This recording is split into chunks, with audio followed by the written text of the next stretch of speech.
Amen. Et il y avait un ange. Amen. Donc les trois personnes n'étaient pas des anges ordinaires. Yes. Il y avait le miracle que Dieu transportait. Donc l'enfantement d'Abraham était parmi les trois. Amen. Que Abraham ne voyait pas. Donc dès qu'ils sont rentrés dans la maison d'Abraham, ils ont commencé à manger. Ça veut dire qu'ils avaient déposé l'enfantement dans la maison d'Abraham. Donc c'est là l'ange a dit, mais Abraham, où est ta femme, Sarai? Elle ne sait pas qu'à cette même époque, elle aura un enfant. Ça veut dire, ils avaient déposé l'enfant et ils sont partis. Mais Abraham n'a pas compris. Dès qu'ils sortent, ils ne voient plus les trois anges. Ils ont disparu. C'est la même année que Abraham et sa femme a conçu un enfant qu'on appelle Isaac, qui est l'enfant de la promesse. Et il a compris aussi. C'est dans cette même révélation qu'elle allait à l'hôpital, on dit c'est de 4 mois. Amen. Elle allait dire à mon père, quand il quittait au travail, il a payé poisson comme ça. Alléluia. Il est venu lui donner au café. Amen.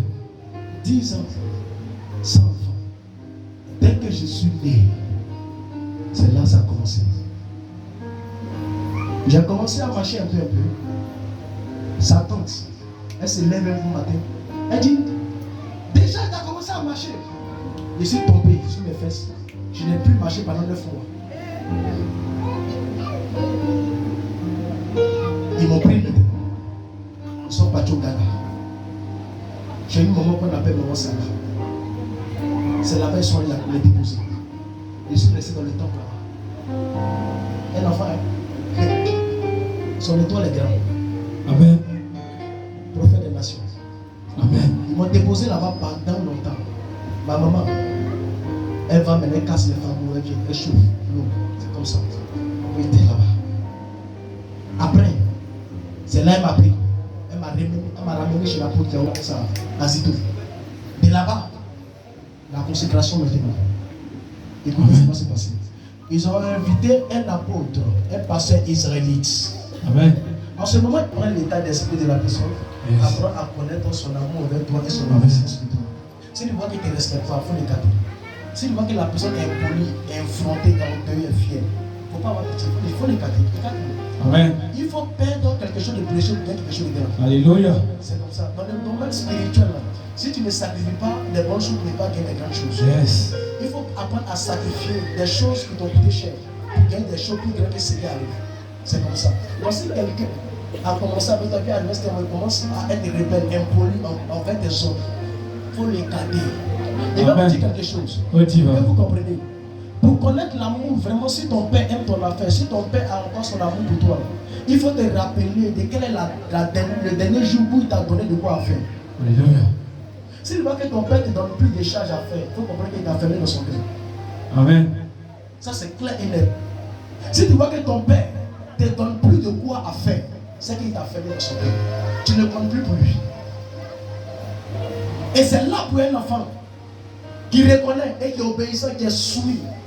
Il viendra dire, le père, j'ai remarqué que tu ne me donnes plus de quoi à faire. Qu'est-ce que je viens faire? Merci. Et son cœur va se lever, il va te parler. Parce que c'est pas parce que tu appelles ma fille, nous sommes mon fils. Comment ça va? Non, c'est pas ça la filiation. La filiation, c'est pas être proche. Parce que lorsqu'on demandera à ton père, qui est ton fils spirituel? Il dira que c'est celui ou celle à qui je donne des choses à faire, puis il obéit. Amen. Il ne dira pas que c'est celui qui appelle fils ou fille. Il dira que c'est celui à qui je donne des ordres et puis la personne obéit. C'est celui qui est mon fils, c'est celle-là qui est ma fille. Donc si un père, un mentor, ne te donne plus de quoi faire, il ne te donne plus de charge d'occupation, c'est qu'il t'a fermé dans son cœur. Ça c'est clair et net. Mais dès là où il te dit mon fils ou ça ma fille, il faut faire ça, c'est qu'il a encore ça dans son cœur. Vous voyez le secret de la filiation. Ouais. La filiation, c'est lorsqu'il te pose dans son cœur que lorsqu'il t'appelle mon fils ou fille. Qui comprend? Amen. L'obéissance est la clé de la réussite. Il peut naître aujourd'hui devant toi, à tes yeux. Il est en train de faire 4 pattes. Dieu dit à Abraham et à Moïse, à Aaron. Dieu dit à Myriam et à Aaron que si parmi vous il y a un prophète, c'est mon Dieu qui lui parlera bouche à bouche. Amen. C'est pas parce que, vous comprenez quelque chose, les dons là, les dons dans l'église là, les dons là, on nomme les dons. Yes. Les dons sont donnés par l'imposition des mains. Amen. Mais les appels sont consacrés par Dieu. Alléluia. C'est Dieu qui établit. Yes. Mais les dons, ce sont par les impositions des mains. Amen. C'est pourquoi la Bible dit que Paul a dit dans l'église, il y a des divers dons. Yes. Pourquoi? Parce qu'il parle de l'imposition des mains. Le Seigneur peut me dire, lui là, impose la main et prie pour lui. Et si les gens ont ça de prier, demande à Dieu, donne-lui le don de miracle. Alléluia. Dieu va t'accorder. C'est pas parce que Dieu t'a donné le don de miracle que ça va te devenir servant de Dieu serviteur. Yes. Dieu de Dieu. Même mon fils qui est là, lui-même il entend. Amen. Souvent il chie pour lui, lui-même il connaît. Il connaît. Il soumet vers lui. Il chie pour lui son logement. Amen. Pourquoi? Parce que l'état de sa réussite va déterminer quel type de paix qu'il a. Amen. Si demain lui là, il est prospère, on dira qu'il a eu un bon. Alléluia. La pauvre on regarde, nous ça va tomber en mort. Quand il se comporte mal dehors, les gens disent quoi? Enfant quoi? Mal éduqué. Enfant impoli. Et quand on dit enfant impoli, on ne s'adresse pas à l'enfant, hein. C'est aux parents qu'on s'adresse. Parce qu'on dit que le parent a mal éduqué son enfant. Donc quand on veut te caresser, non, parce que tu as vu, tu as lavé mes fesses, non, il y a des regarder, tu es mon chouchou. Tu es trop fâché. Tu prends la route, tu vas à la maison. Amen. Il a toujours dit, je n'ai pas besoin de 1000 personnes. C'est ça. Même s'il y en a 5 personnes, si j'ai prié pour elle et que Dieu a opéré ce miracle, Alléluia.